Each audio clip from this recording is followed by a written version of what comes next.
अस्सलाम वालेकुम नाज़रीन, FSID न्यूज में आपका इस्तकबाल है। मैं मोहम्मद फारूक। पढ़ते हैं आज की ताज़ा खबर। सदर तेलंगाना जागृति व रुकने कानून साज कौंसिल BRS कविता ने BC बिल, रियासती हुकूमत की नाकामियों और आंध्रा के वज़रा के तेलंगाना मुखालिफ बयानात पर शदीद रद्दअमल का इजहार किया। प्रेस कॉन्फ्रेंस से खिताब कर रही थी। कविता ने कहा कि अगर पसमानदा तबकात को 42% तहफ़्फ़ुज़ात दिए बगैर इंतखाबात का ऐलान किया गया तो हर गाँव, हर पंचायत, हर वार्ड में सैकड़ों नामजदगियाँ दाखिल करवाई जाएंगी और ये एहतजाज एक बड़ी अवामी तहरीक की शक्ल इख्तियार करेगा। उन्होंने वज़ीर आला रेवंत रेड्डी पर तनकीद की और कहा कि वो दिल्ली के सबसे ज़्यादा दौरा करने वाले वज़ीर आला के तौर पर गिनीज बुक वर्ल्ड रिकॉर्ड के हकदार हैं। रेवंत रेड्डी ने एक बार भी वज़ीर आज़म से BC बिल पर बात नहीं की। कविता ने कहा कि रेवंत रेड्डी BC बिल पर संजीदा नहीं है और BJP की तेलंगाना विकास यात्रा महज एक तमाशा है। जब तक BJP BC बिल की हिमायत नहीं करती, आवाम उनकी यात्राओं पर भरोसा नहीं करेंगे। उन्होंने ऐलान किया कि 17 जुलाई को BC तहफ़्फ़ुज़ात के हक़ में रियासत गिर रेल रोको एहतजाज मुनज़्ज़म किया जाएगा और आवाम से अपील की कि वो 16, 17 और 18 जुलाई के अपने सफरी प्रोग्राम्स मौखर कर दें। मुख्तलिफ BC, SC और ST तंजीमें भी इस एहतजाज की हिमायत कर रही है। गोदावरी के पानी पर आंध्र प्रदेश के वज़ीर N रामानायडू के बयानात पर तबसरा करते हुए कविता ने कहा कि गोदावरी के पानी को ज़ाया होने से बचाते हुए उसे तेलंगाना के खेतों तक पहुँचाना साबिक़ वज़ीर आला KCR का विजन रहा। KCR ने तपला कड़गुड़ुम को नदियों के संगम की मरकज़ी जगह बनाने की तजवीज़ पेश की थी ताकि चंद अजला को वाफर मकदार में पानी फराहम किया जा सके। उन्होंने कहा कि चंद्रबाबू नायडू ने पहले भी तेलंगाना के प्रोजेक्ट्स की मुखालिफत करते हुए सुप्रीम कोर्ट में मुकदमे दर्ज करवाए थे, जबकि रेवंत रेड्डी उनसे साजबाज करके रियासत से गद्दारी कर रही हैं। रेवंत रेड्डी बनकर चरल्ला प्रोजेक्ट पर खामोश है, जबकि आंध्रा की हुकूमत ने इस प्रोजेक्ट पर PFR मरकज़ को पेश किया है। बोलापल्ली में मुजवज़ा 150 TMC के ज़ख़ीरे आब से नल्ला मल्ला के जंगलात को शदीद ख़तरा लाहक है, जिसके खिलाफ तेलंगाना जागृति अदालत का दरवाज़ा खटखटाएगी। कविता ने रेवंत रेड्डी को चैलेंज किया और कहा कि अगर वो खुद को नल्ला मल्ला का शेर कहते हैं तो वो इस प्रोजेक्ट को रुकवा कर दिखाएं। कविता ने कहा कि रेवंत रेड्डी फौरी तौर पर मरकज़ से एपेक्स कौंसिल का इजलास तलब करने का मुतालबा करें। सिर्फ खतूत लिखने से प्रोजेक्ट्स नहीं रुकेंगे। हुकूमत को दिल्ली से मजबूत मौक़िफ़ अपनाना होगा। आखिर में कविता ने हालिया एनकाउंटर में हलाक गाजरला रवि की मौत पर अफसोस का इजहार किया और हुकूमत से मुतालबा किया कि वो ऑपरेशन कगार को रोके और माम नवाजों से बातचीत करे ताकि खून रेजी का खात्मा हो सके।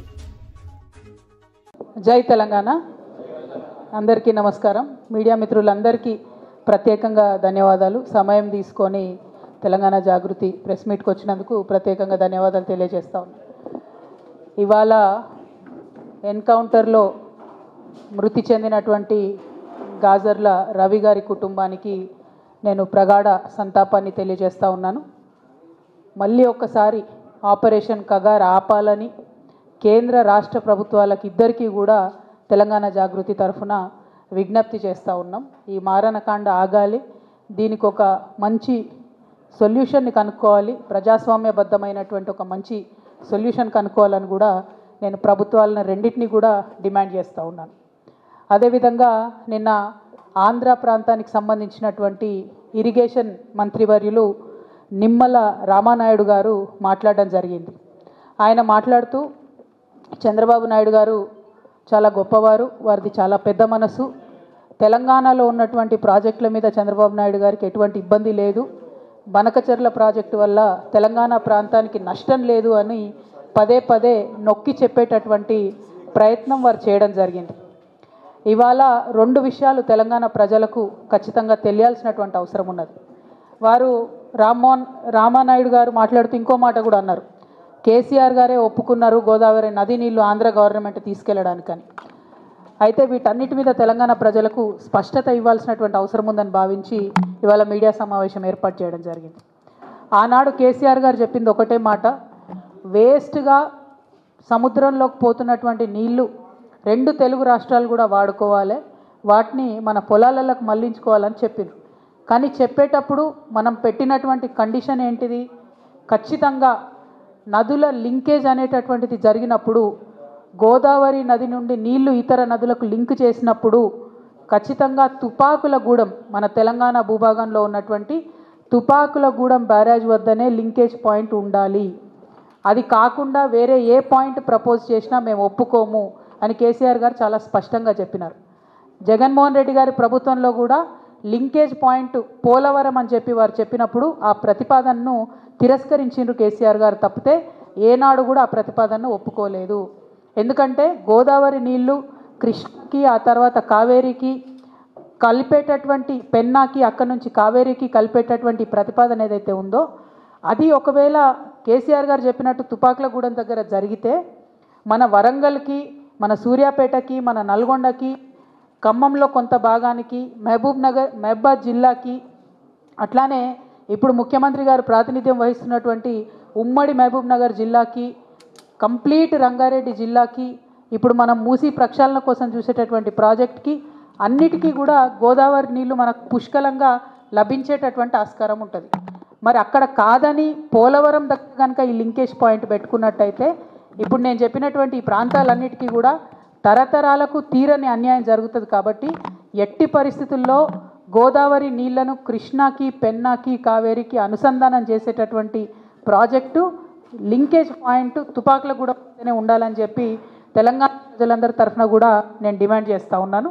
అదేవిధంగా మరి ఇవాళ చంద్రబాబు నాయుడు గారు బీజేపీ గవర్నమెంట్లో ఎన్డీఏలో భాగస్వామ్యంగా ఉన్నారు కాబట్టి వారి యొక్క ప్రాబల్యాన్ని వాడి వారు చాలా తెలివిగా ఇది గోదావరి కృష్ణా లింకేజ్ అని చెప్పకుండా గోదావరి కావేరీ, గోదావరి పెన్నా లింకేజ్ అని చెప్పి 60% నిధులు కేంద్ర ప్రభుత్వం నుండి తెచ్చుకుంటున్నారు. ఆయన చంద్రబాబు నాయుడు గారు వాళ్ళ ప్రాంతానికి లాభమయ్యే పనిచేస్తున్నారు.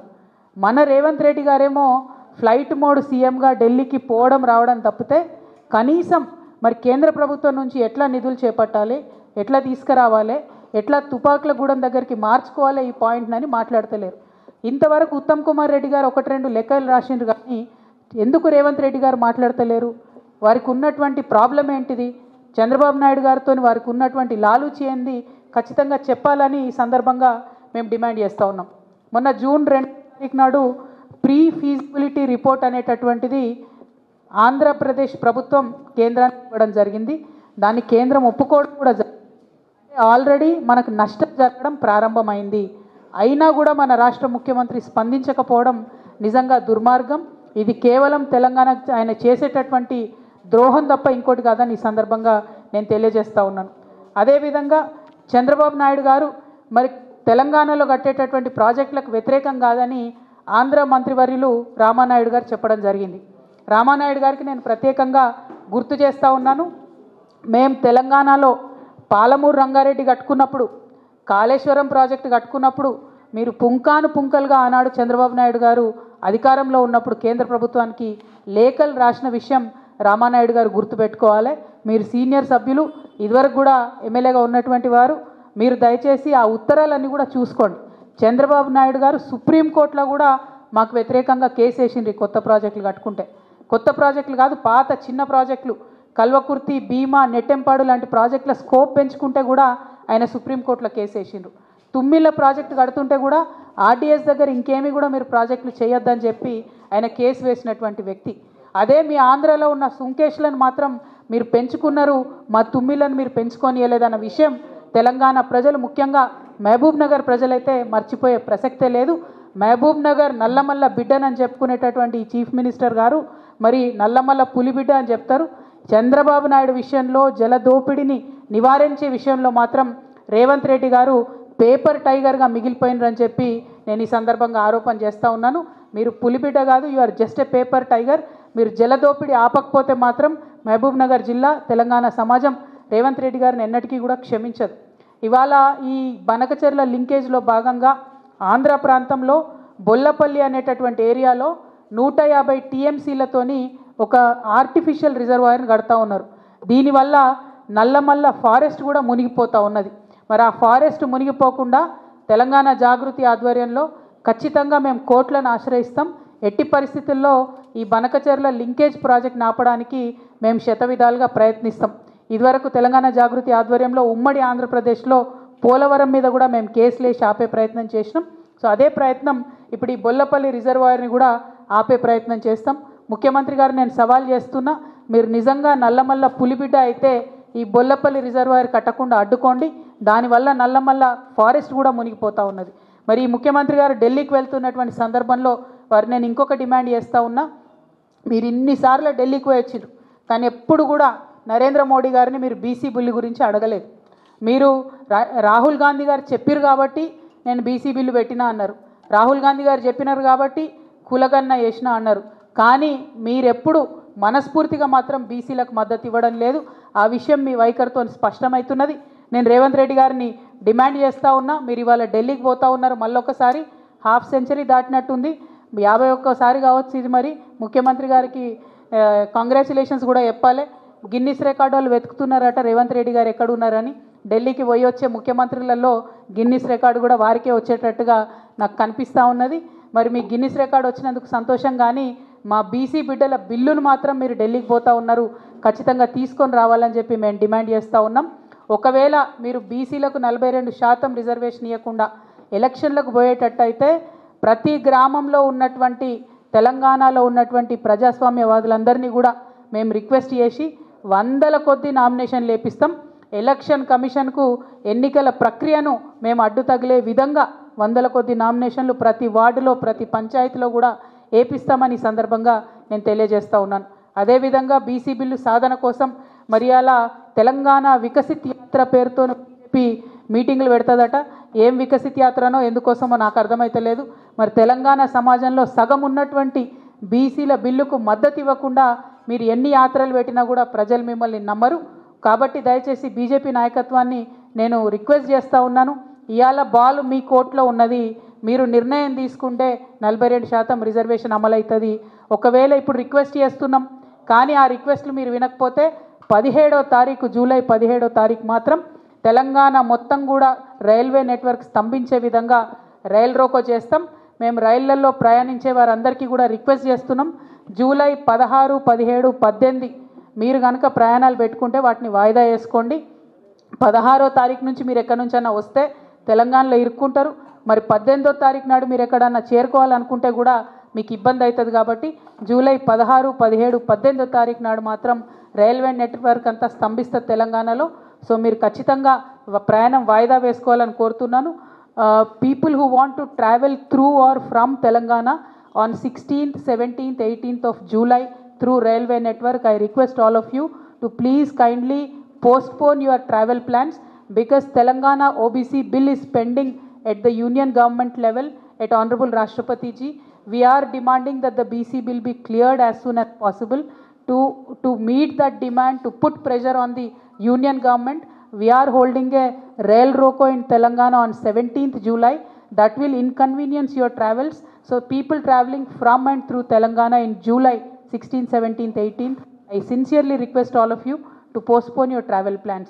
So మళ్ళొక్కసారి ముఖ్యమంత్రి గారికి హాఫ్ సెంచరీ దాటి ఢిల్లీకి ప్రయాణిస్తున్నందుకు కంగ్రాచులేషన్స్ చెప్తూ బీసీ బిల్లు పట్టుకొని ఢిల్లీ నుంచి రావాలి. బనకచెర్ల మీద అపెక్స్ కౌన్సిల్ మీటింగ్ పెట్టించుకొని బనకచెర్ల ప్రాజెక్ట్ ఆపే మీరు ఢిల్లీ నుంచి తెలంగాణకు రావాలని డిమాండ్ చేస్తూ మరి హాజరైన మీడియా మిత్రులందరికీ కూడా నమస్కారాలు. జై తెలంగాణ, జై జాగృతి, జై KCR. Thank you so much. Power point ప్రజెంటేషన్లతోని కాలయాపన చేస్తున్నారు తప్పితే ముఖ్యమంత్రి గారు ఎందుకు కాంక్రీట్గా అపెక్స్ కౌన్సిల్ మీటింగ్ కావాలని అడుగుతలేరు అన్నది ఇప్పటికి కూడా అర్థమైతలేదు. పిఎఫ్ఆర్ అంటే ప్రీ ఫీజిబిలిటీ రిపోర్ట్ ఆల్రెడీ కేంద్రం యాక్సెప్ట్ చేసింది, అంటే ఇది డీమ్డ్ టు బి అప్రూవల్ అన్నట్టు. దీని తర్వాత డిపిఆర్ఏ ఇచ్చేది ఉంటుంది. డిపిఆర్ ఇస్తే నిధులు కూడా అలొకేట్ అవుతాయి. మరి ఆల్మోస్ట్ పనులన్నీ అయిపోతే కూడా ఎందుకు రాష్ట్ర ప్రభుత్వం స్పందిస్తలేదన్న విషయాన్ని మాత్రం నేను అడుగుతా ఉన్నాను. అందుకే ముఖ్యమంత్రి గారు మాట్లాడాలంటున్నా. ఉత్తమ్ కుమార్ అన్న ఎన్ని పవర్ పాయింట్ ప్రజెంటేషన్లు పెట్టి లోకల్గా మన ఎంపీలకు చెప్పినా దానివల్ల ప్రాజెక్ట్ ఆగేది లేదు. ప్రాజెక్ట్ ఆగాలంటే ఢిల్లీలో లొల్లి పెట్టాలి. ఇది ఢిల్లీలో లొల్లి పెట్టేటటువంటి టైము, కాబట్టి అక్కడికి పోయి యుద్ధం చేయాలని చెప్పి నేను రేవంత్ రెడ్డి గారిని డిమాండ్ చేస్తూ ఉన్నాను. ఆపరేషన్ కగార్ ఆపాలని చెప్పి నేను ప్రత్యేకించి ఇదివరకే రిక్వెస్ట్ చేయడం జరిగిందండి. మేము ప్రజాస్వామ్యవాదులుగా ఖచ్చితంగా ఆపరేషన్ కగార్ అనేటటువంటిది ఆగాలే. పోతున్నటువంటి ప్రాణాలు కరెక్ట్ కాదు. ప్రజాస్వామ్యం మీద అలిగినటువంటి వాళ్ళను బుజ్జగించి చర్చలకు పిలిచి మనము ఒక ఒపీనియన్ తీసుకొని ముందుకెళ్ళాలి తప్పితే వాళ్ళని ఎలిమినేట్ చేయడమే అనుకుంటే కరెక్ట్ కాదు. అయితే మేము తలపెట్టినటువంటి ఈ రైల్ రోకోకి పెద్ద ఎత్తున అన్ని కుల సంఘాల నుంచి అందరూ బీసీ బిడ్డల నుంచి కూడా మద్దతు లభిస్తూ ఉంది. ఇప్పుడు భారతీయ ఒడ్డెర సంఘం నుంచి రాష్ట్ర నాయకులు మారన్న గారు మద్దతుగా వచ్చినారు. వారికి ఉద్యమాభివందనాలు తెలియజేస్తున్నాను. అట్లానే తెలంగాణ నాయి బ్రాహ్మణ సేవా సంఘం నుంచి రాచమల్ల బాలకృష్ణ గారు వచ్చినారు. ఇవాళ పొద్దంతా కూడా ప్రతి సంఘం కూడా వస్తామని ఫోన్ చేస్తూ ఉన్నారు. ఇవాళ కొంతమందికి, రేపు కొంతమందికి, ఎల్లుండి కొంతమందికి సమయం ఇచ్చినాము. తెలంగాణ వ్యాప్తంగా అన్ని జిల్లాల నుంచి కూడా బీసీ సంఘాలు కూడా మరి మద్దతుగా మెసేజ్లు పెడతా ఉన్నారు. వాళ్ళందరూ కూడా వచ్చి కలుస్తామన్నారు. ఇంకా మంచి విషయం, అరుదైన విషయం ఏంటంటే ఎస్సీ ఎస్టీ సమాజానికి సంబంధించినటువంటి ప్రతి ఒక్కరు కూడా ఈ బిల్లుకు మద్దతుగా నిలుస్తూ రేపు వచ్చి చాలామంది మద్దతు తెలియజేస్తామని చెప్తా ఉన్నారు. వారందరికీ కూడా ధన్యవాదాలు తెలియజేస్తున్నాం. ప్రజాస్వామ్యబద్ధంగా ఇది మంచి డిమాండ్, రావాల్సిన డిమాండ్. మద్దతు ప్రకటిస్తున్న ప్రతి ఒక్కరికి కూడా ధన్యవాదాలు. Thank you. జై తెలంగాణ.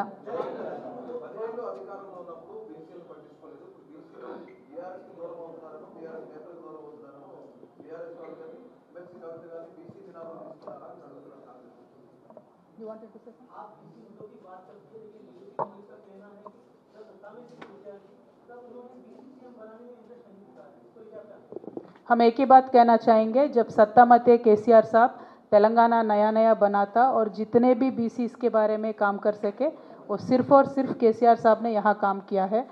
जैसे कोई प्रदेशों में बीसी नेता भी सीएम बने थे, मैं आज दावे के साथ ये बात कर सकती हूँ कि उनसे ज़्यादा काम हमने यहाँ केसीआर साहब के टाइम में करके दिखाया है। तकरीबन 2,60,000 करोड़ 2.6 लाख करोड़ का बजट हमने बीसीस के लिए सिर्फ वेलफेयर स्कीम्स के लिए दिया था। एम्पावरमेंट अलग, रिजर्वेशंस अलग, वो सब छोड़ के भी हमने बीसीस के लिए काम किया है। तो पूरे हिंदुस्तान में मैं दावे के साथ कह सकती हूँ केसीआर साहब ने जितना काम किया है किसी और सीएम ने नहीं किया है। Thank you. आप हमारा ये वीडियो यूट्यूब पर देख रहे हैं तो सब्सक्राइब करना ना भूलें और बेल आइकन दबाएं। और अगर आप हमारा ये वीडियो फेसबुक पर देख रहे हैं तो पेज को लाइक करें और फॉलो करें।